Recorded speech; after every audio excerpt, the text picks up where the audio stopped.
Most people do not feel like they are living.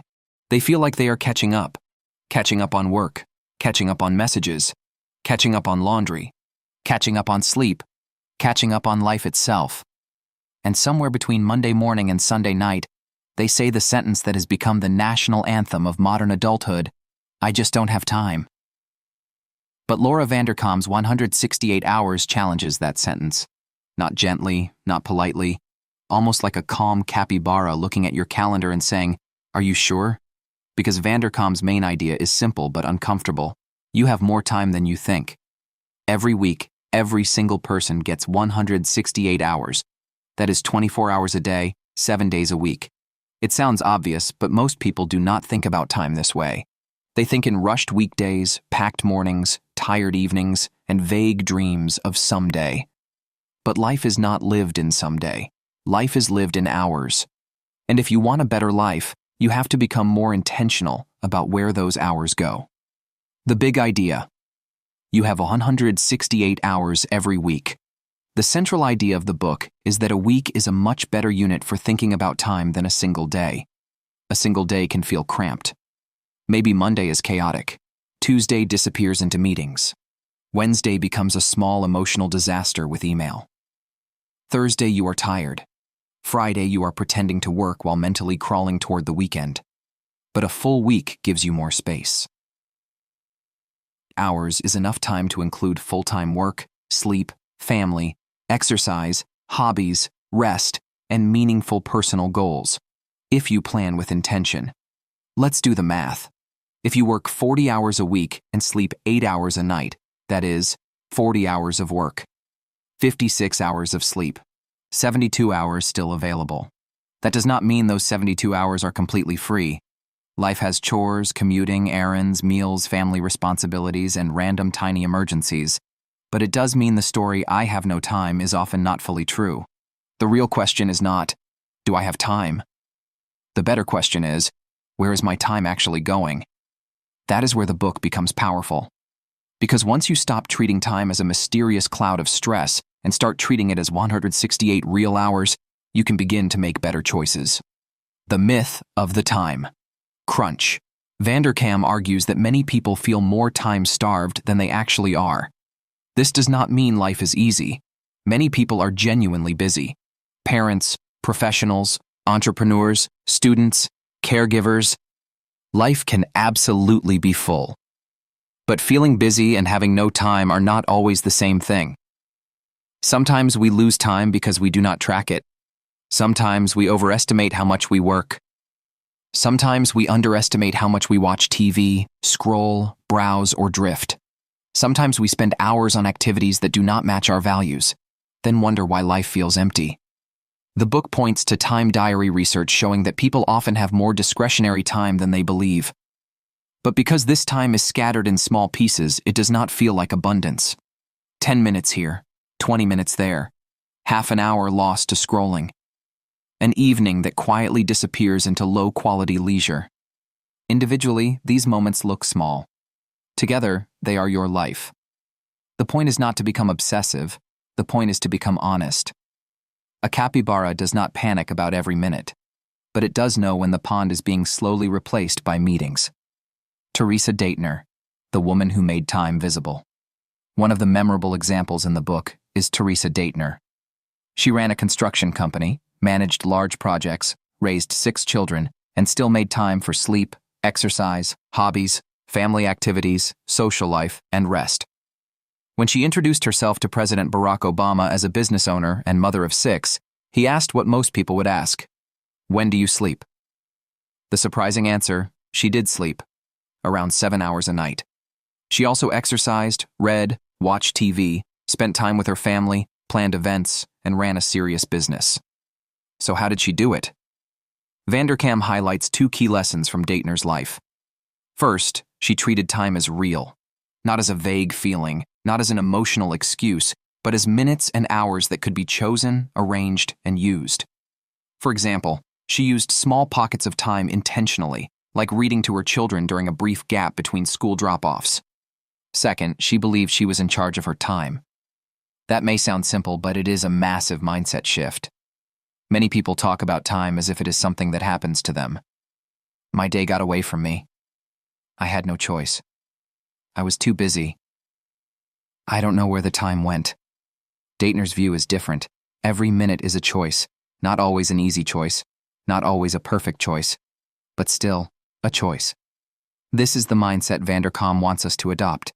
You are not a helpless victim of your calendar. You are the designer of your 168 hours. Life is lived in hours, not dreams. One of the book's most important ideas is that we often talk about life in abstractions. Someday I will write. Someday I will exercise. Someday I will start a business. Someday I will learn music. Someday I will spend more time with my kids. Someday I will read more books. Someday I will become the person I keep imagining. But someday is not a time management plan. A life is built from actual hours. If something matters, it needs a place in the week, not as a fantasy, not as a mood, not as a hopeful thought floating around in your brain like a lazy balloon. It needs time. Want to write a book? Which hours? Want to get fit? Which hours? Want to build a business? Which hours? Want to be more present with your family? Which hours? Want to rest properly? Which hours? This may sound obvious, but it is incredibly clarifying. Your calendar reveals your real priorities, not your stated priorities, your real ones. If health matters but exercise appears nowhere in your week, health is not yet a real priority. If family matters but your best attention goes only to work and screens, family is getting leftovers. If creativity matters but it never gets a protected hour, creativity is still a wish. The goal is not to feel guilty. The goal is to become aware. Awareness gives you power. Keep a time diary. The most practical tool in 168 hours is the time diary. For 1 week, track where your time actually goes. Not where you think it goes, not where you wish it went, where it really goes. Write down your activities in blocks of time: work, sleep, commute, meals, housework, childcare, scrolling, TV, exercise, hobbies, conversations, errands, random drifting. All of it. This is like a financial budget, but for your life. Many people avoid tracking time because they are afraid of what they will discover. But that discovery is the point. You may find that you work fewer hours than you claim. You may find that chores take more time than they deserve. You may find hidden pockets of leisure.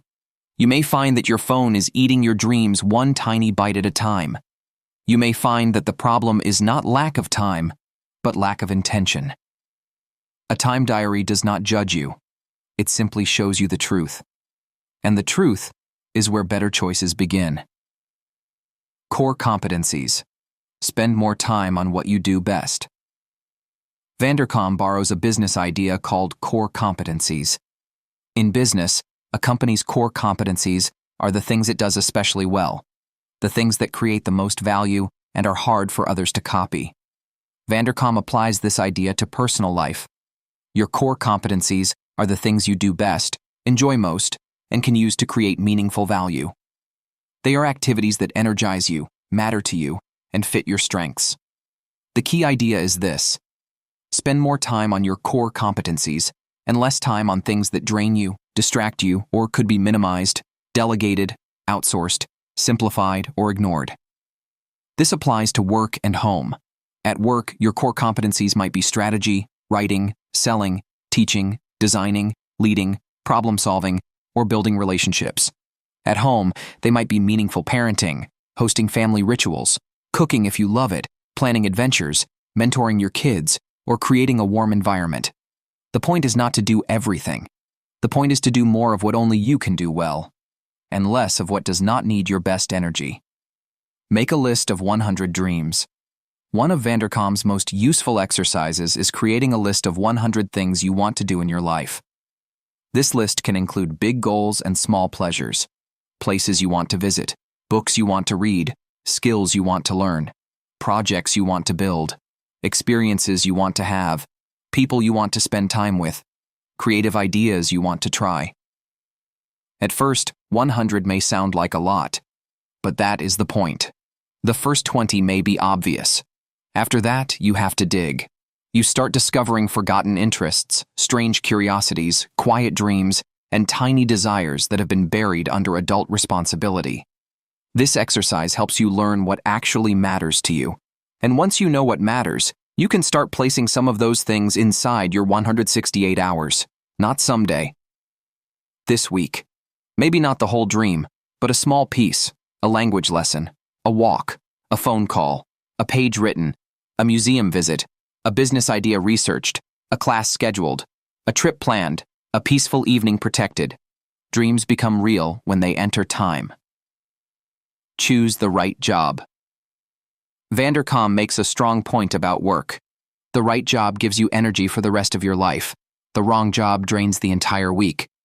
This is why career choice is deeply connected to time management. If your job exhausts you emotionally, even 40 hours can feel like 80. You may technically have free time after work, but you will not have the energy to use it well. On the other hand, work that uses your strengths and gives you autonomy, challenge, and meaning can energize the rest of your week. Vanderkam gives the example of people who remain excited by their work even late in life, because their work fits who they are. The right work often has clues from childhood. What did you love doing before you were told what was practical? What activities make you lose track of time? What problems do you naturally enjoy solving?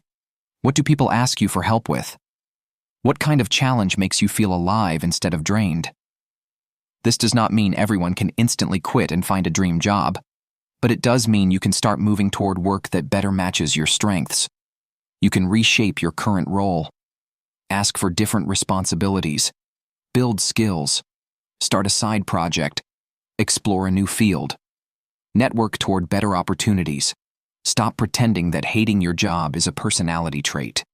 A good job does not just pay you, it gives your week more life. The New Home Economics Vanderkam also challenges how we think about housework and family life. For much of history, especially in the 1950s and 1960s, domestic standards were extremely time-consuming. Women were expected to perform elaborate cleaning, cooking, sewing, and household rituals. Modern life has changed. More women are in the workforce. More households rely on convenience, outsourcing, shared responsibilities, and lower standards for certain chores.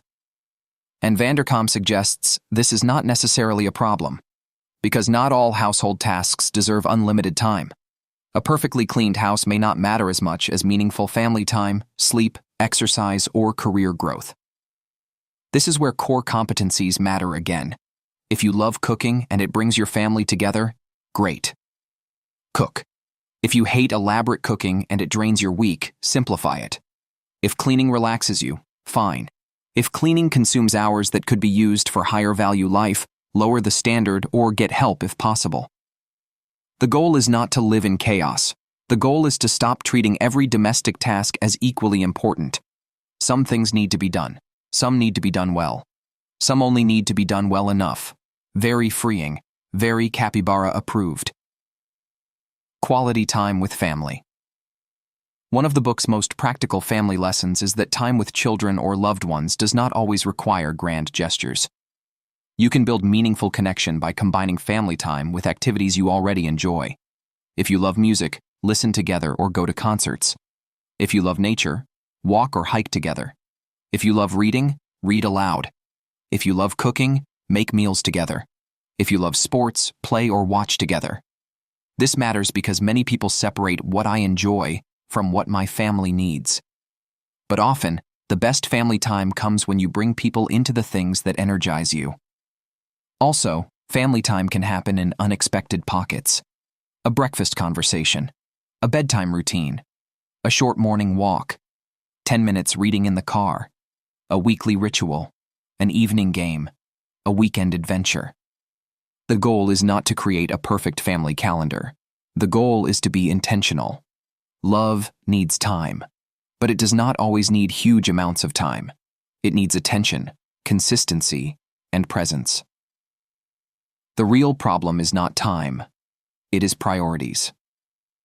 The deepest message of 168 hours is that time management is really priority management. Everyone has the same number of hours in a week, but not everyone uses those hours in alignment with what they claim matters. This is why tracking time can be emotional. It reveals the gap between your values and your schedule. You may say creativity matters, but spend no time creating. You may say health matters, but leave no time for sleep or movement.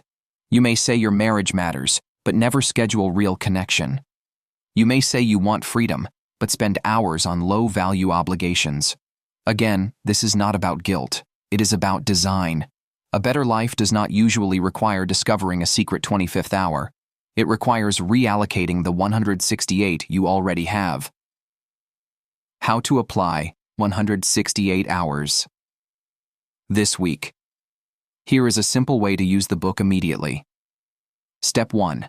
Track 1 week. For 7 days, keep a time diary. Be honest. Be specific. No drama. Just data. Step 2. Add up the big categories. At the end of the week, total the hours you spent on work, sleep, commute, housework, childcare or family care, exercise, screen time, TV or streaming, social time, creative work, hobbies, personal growth, unplanned drifting. You may be surprised. Step 3. Identify your core competencies. Ask, what do I do best? What gives me energy? What creates the most value? What activities feel meaningful? What do I want more of in my life? Step 4. Make a 100 dreams list. Write down things you want to do, learn, experience, create, or become. Then choose one small thing from that list to schedule this week. Step 5. Reallocate time. Do not try to overhaul your life. Start by moving 2 to 5 hours per week from low-value activities to high-value ones. That could mean less scrolling, less TV, fewer unnecessary chores, tighter meetings, simpler meals, or saying no to one draining commitment. Then use that time for something that matters. Exercise, sleep, family, a side project, reading, learning, date night, deep work, rest that actually restores you. Small shifts matter. 5 hours a week is 260 hours a year. That is enough time to build a skill, write a draft, improve your health, create a small business, or deepen a relationship. Final takeaways. 68 Hours is not a book about squeezing every minute until your life becomes a productivity spreadsheet. It is a book about abundance. It asks you to stop saying, "I don't have time," and start asking a more powerful question. Is this important enough to deserve a place in my 168 hours? The key lessons are simple. You have 168 hours every week. A week is big enough to hold more than you think. Time diaries reveal the truth. Your schedule should reflect your values. Focus more on your core competencies. Spend less time on what drains or distracts you. Choose work that energizes your life. Design family time intentionally. Dreams become real when they enter the calendar. You do not need to become superhuman. You just need to become more honest, more intentional, more selective, more willing to move time away from things that do not matter and toward the things that do. Because the question is not whether time is precious. You already know it is. The question is whether your week proves it.